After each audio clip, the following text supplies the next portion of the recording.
Hi, folks. I'm Dr. Carol Marcotte, and I'll be some of the students' instructors in EDU 791, the internship. And the internship's a little bit different than any other course.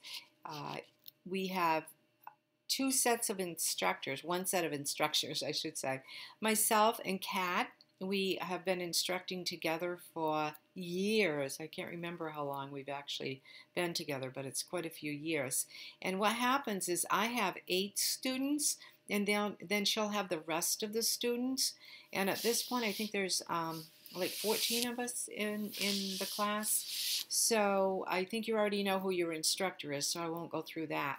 So this video is a little bit about the course and about myself too, because we're supposed to introduce ourselves. So I figured I like to do videos just so you get to see who I am, and you know, just to get a little bit more personalized in the course. So 15-week course, and it's packed with work, successes,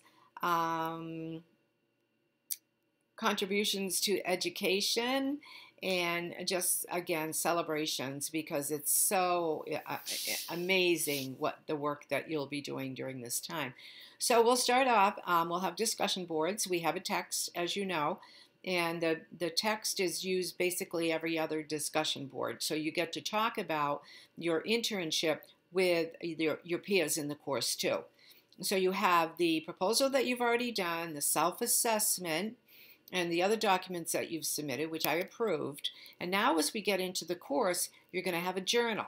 And you do the journal just about every week. You won't do it the first week, but you write in a journal to your instructor, and your instructor responds. Kat and I do it a little bit different, so you'll know, she'll tell you and I'll tell you. Same journal reflection document, but we just kind of respond a little bit differently. That's one thing you have. You have a log, and the log is where you add your hours. So you'll start adding the hours, and we'll ask you to submit your log twice during the internship, just so we can check and see if you have all the parts in there that you need to have in. You need to do 150 hours. And you're probably saying, whoa, how come 150 hours? It's a mandate, because actually the state of Maine mandates that students have 240 hours of internship, and we have to document it. So in the CAGS course, some of you have already taken EDU 706. Most of you have taken a 706. And if you took it as a field-based experience course, 790 was the very same, only as 15 weeks. And I designed both courses. And when I designed 706, it was with the intent, Maine does need 240 hours for students to complete an internship, to be a principal administrator, and also superintendent administrator. But so there's 2 courses. In Massachusetts, I believe it's actually 500 hours now.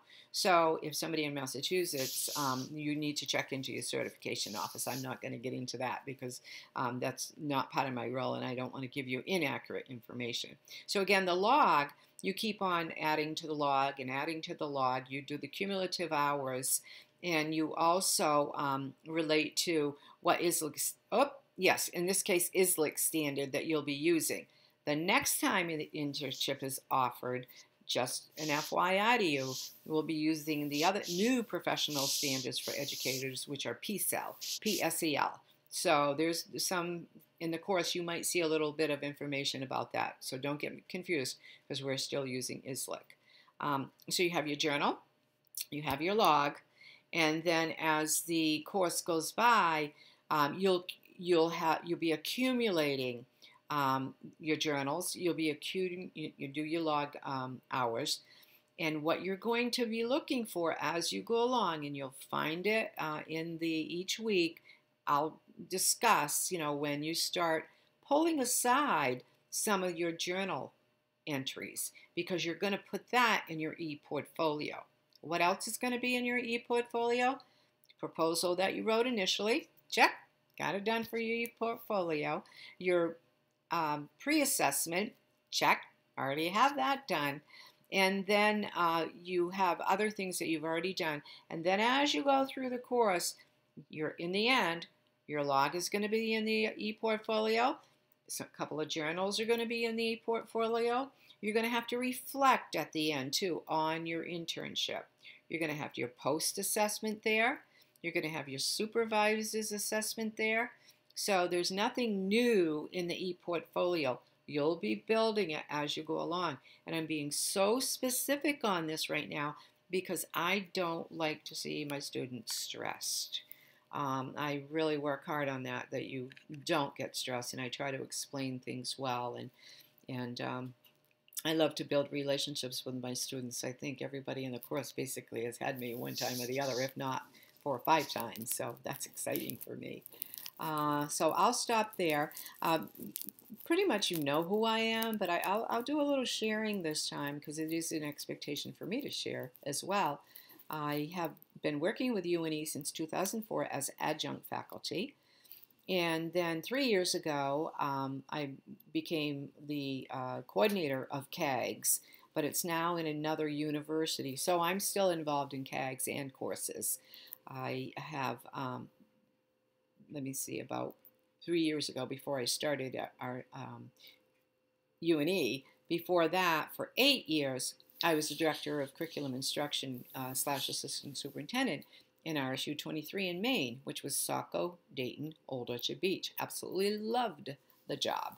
But when UNE asked me to come over, I retired from Maine education. And let's see, what else? I've taught a lot of CAGS courses, and I love the CAGS program. I really enjoy working with graduate students. I just got done teaching an undergraduate course, which exceptionality. And let me see, I've been a teacher.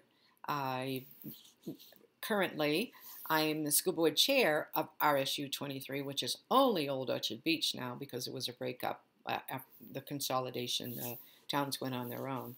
So I do have a lot of information, I guess, expertise that I can bring to the table, and I love sharing it with you. And I love learning from you. Absolutely love learning from you. And I will, again, this semester, as I always have. So let's get ready for 15 weeks of you growing, me learning, and we're growing together as well. Anytime, email me at cmarcotte@une.edu. That's the quickest way to get to me. I'm either laptop in hand or phone in hand, and I respond unless I'm in a meeting almost immediately. So it's cmarcotte@une.edu, or my cell phone number is 207-284